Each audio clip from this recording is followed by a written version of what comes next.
Hello students, welcome to my class. এই ভিডিওতে আমি কৰিম 6.2 এক্সাৰসাইজৰ কোৱেশ্চন নম্বৰ 5 and 6. তো কোৱেশ্চন নম্বৰ 5 টো আমি আগতে চাও। এত চিত্ৰ 6.20 DE সমান্তৰাল OQ আৰু DF সমান্তৰাল OR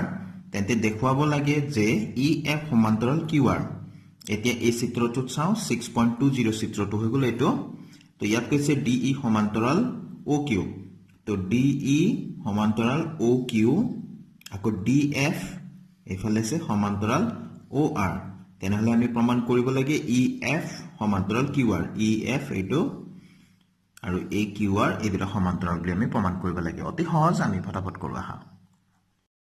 তো ষ্টুডেন্টস প্ৰথমতে কি দিয়া আছে লিখি ললো আকৌ চিত্ৰটো আমি আঁকি ললো আৰু কি প্ৰমাণ কৰিব লাগে সেয়াও লিখি ললো এতিয়া ত্ৰিভুজ POQ DE সমান্তৰাল OQ এই কথাটো যে দিয়া আছে এ লিখিললো দিয়া আছে এটো কোন ত্রিভুজত লিখিলো POQ চিত্ৰটোত চাওছুন এয়া POQ এটো ত্ৰিভুজ ঠিক আছে ইয়াত দিয়া আছে DE সমান্তৰাল OQ অৰ্থাৎ 6.2 উপপাদ্য মতে আমি কব পাৰো সৰি 6.2 নহয় 6.1 থেলছৰ উপপাদ্য মতে আমি কব পাৰো PD by DO equal to PE by EQ ঠিক আছে এয়া কথাখিনি মই লিখি দিলো এতিয়া ত্রিভুজ POR ত DF সমান্তৰাল OR দিয়া আছে দ্বিতীয়টো ইয়াত শৰ্ত দিয়া আছিল এটো আমি ইয়াত ব্যৱহাৰ কৰিম এতিয়া POR ত্ৰিভুজটো কোনটো এটো সোৱা POR এটো ত্ৰিভুজত কৈছিল যে DF সমান্তৰাল OR তেনেহলে আমি লিখিব পাৰো PD by DO equals PF by FR কথাখিনি মই ইয়াত লিখি দিলো থেলছৰ উপপাদ্য মতে 2 নম্বৰ সমীকৰণ এতিয়া 1 নম্বৰ সমীকৰণ আৰু 2 নম্বৰ সমীকৰণটো ভালকৈ লক্ষ্য কৰা বাওঁফালটো PD by DO একে আছে হয়নে তাৰ মানে আমি লিখিব পাৰো সোঁফাল দুটা সমান বুলি এ আমি লিখি দিলো 1 আৰু 2 ৰ পৰা PE by EQ equal to PF by FR কিয়নো বাওঁফাল দুটা সমান আছিল এতিয়া এই ৰিলেচনটো যেটো পাইছো এতিয়া চিত্ৰত আমি যদি মিলাই চাও ভালকৈ লক্ষ্য কৰিবা মই এইখিনিও কভাৰ কৰিব বিচাৰিছো ইফালে চিত্ৰটো এটো সোৱা PE by EQ এটো আমি পাইছো PE by EQ equals PF by FR হয়নে তেনেহলে 6.2 উপপাদ্য মতে সবা PE by EQ ই বিন্দুটো আকৌ PF by FR অৰ্থাৎ F বিন্দুটো এটো সংযোগ কৰা এই ৰেখাখণ্ডটো কি হ'ব তেনেহলে 6.2 উপপাদ্য মতে থেলছৰ বিপৰীত উপপাদ্য 6.2 উপপাদ্য মতে কি হ'ব তেনেহলে EF টো QR ৰ সমান্তৰাল বুলি আমি লিখিব পাৰিম এসোৱা কথাখিনি মই লিখি দিলো এটাকে থেলছৰ বিপৰীত উপপাদ্য মতে ত্ৰিভুজ PQR ত EF সমান্তৰাল QR পাম এইটো ৰিলেচনৰ পৰা ঠিক আছে তো এই আছিল মই প্ৰমাণ কৰিব লগা প্ৰমাণিত হৈ গল আমি লিখি দিম প্ৰুভড বুলি বা দেখুৱা হল বা প্ৰমাণিত হল লিখিলে হল ঠিক আছে আমি নেক্সট কোৱেশ্চনলৈ যাও এতিয়া ষ্টুডেন্টস আমি কোৱেশ্চন নম্বৰ 6 টো লও ইয়াত দিয়া আছে চিত্ৰ 6.21 ত A B আৰু C বিন্দু তিনিটা ক্ৰমে OP OQ আৰু OR ৰ ওপৰত আছে যাতে AB সমান্তৰাল PQ আৰু AC সমান্তৰাল PR দেখুৱা যে BC সমান্তৰাল QR এতে চিত্ৰটো এটো ইয়াত দিয়া আছে যে AB আৰু C বিন্দু তিনিটা কৈছে যথাক্ৰমে OP ৰ ওপৰত আছে OQ ৰ ওপৰত আছে আৰু OR ৰ ওপৰত আছে চিত্ৰটোও কৈ আছে নহয় জানো OP ৰ ওপৰত A বিন্দুটো আছে OQ ৰ ওপৰত B বিন্দুটো আছে আৰু OR ৰ ওপৰত C বিন্দুটো আছে আকৌ কৈছে যে AB সমান্তৰাল PQ AB ৰেখাখণ্ডডাল PQ ৰ সমান্তৰাল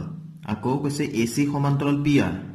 AC সমান্তৰাল PR এতিয়া আমি প্ৰমাণ কৰিব লাগে এই BC সমান্তৰাল QR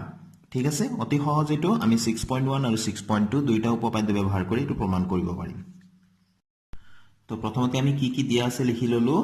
দিয়া আছে AB সমান্তৰাল PQ আৰু AC সমান্তৰাল PR দেখুৱাব লাগে যে BC সমান্তৰাল QR চিত্ৰটো আঁকি ললো ঠিক আছে ৰাফ কৈ আঁকি ললে হল সুবিধামতে তো এতিয়া AB সমান্তৰাল PQ কোনটো ত্ৰিভুজৰ ভিতৰত আছে এতিয়া AB এয়া সমান্তৰাল PQ তো এটো আমি যদি চিত্ৰটোৰ নাম কওঁ OPQ ত্ৰিভুজটোৰ যদি নাম কওঁ OPQ ত্ৰিভুজৰ ভিতৰত AB সমান্তৰাল PQ আছে গতিকে ইয়াত আমি থেলছৰ উপপাদ্য 6.1 উপপাদ্য ব্যৱহাৰ কৰিব পাৰিম আমি লিখিব পাৰো OA by AP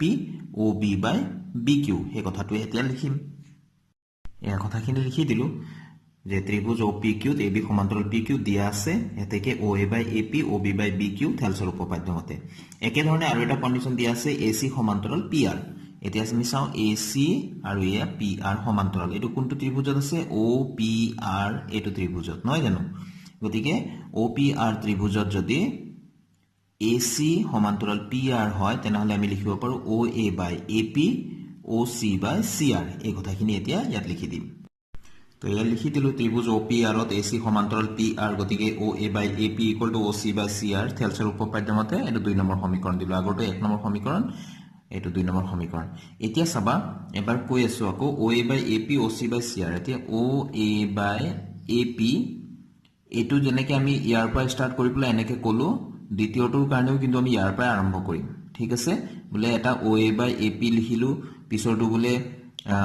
RC/CO লিখিলো এনেকৈ নহব ওৰ পৰা স্টাৰ্ট কৰিলো নহয় OA/AP এটো OC/CR এনেকৈ আমি কৰিব লাগে ঠিক আছে যেনক এতিয়া 1 আৰু 2 নম্বৰ সমীকৰণটো তুলনা কৰো ইয়াতে বাওপক্ষ দুটা একে আছে দেখিছানে ইয়াতো OA/AP ইয়াতো OA/AP তেনেহলে এই সুপক্ষ দুটা সমান হ'ব এই কথাটো এতিয়া লিখিম এয়া লিখি দিলো 1 আৰু 2 ৰ পৰা আমি OB/BQ = OC/CR পালো এতিয়া আমি এটো চিত্ৰত চাও এইখিনি কথা ক'ত আছে চাও এয়া OB/BQ OC/CR গুটেখিনি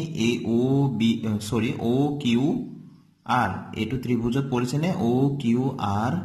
এই ত্ৰিভুজত পৰিছে OB/BQ OC/CR গতিকে থেলছৰ বিপৰীত উপপাদ্য অৰ্থাৎ 6.2 উপপাদ্য মতে আমি কি লিখিব পাৰো BC সমান্তৰাল QR আৰু হেতুই আমি প্ৰমাণ কৰিব লাগে নহয় জানো এয়া কথাখিনি লিখি দিলো এতেকে থেলছৰ বিপৰীত উপপাদ্য মতে ত্ৰিভুজ OQR ত BC সমান্তৰাল QR হ'ব গতিকে এয়া দেখুৱা হ'ল বা প্ৰমাণিত হ'ল বুলি লিখি দিম PROVED proved তো দুইটা কোৱেশ্চন আমি কৰিলো মই ওপৰৰ পৰা এবাৰ দেখুৱাই দি আছো এয়া 5 ৰ প্ৰথমখিনি তাৰপিছতে এয়া স্ক্ৰিনশ্বট মাৰি ল'ব পাৰিবা এইখিনি 5 এতিয়া 6 নম্বৰ কোৱেশ্চনৰ সলিউশনটো দেখুৱাও এয়া 6 নম্বৰ ঠিক আছে এইখিনি শেষ অংক তো নিশ্চয় তোমালোকে অংক দুটা বুজি পাইছা তো আজিৰ ভিডিওটো মই ইয়াতে সামৰি ষ্টুডেন্টস নেক্সট ভিডিওত আকৌ লগ পাম নতুন কোৱেশ্চনৰ সলিউশনৰ সৈতে thank you students keep watching my channel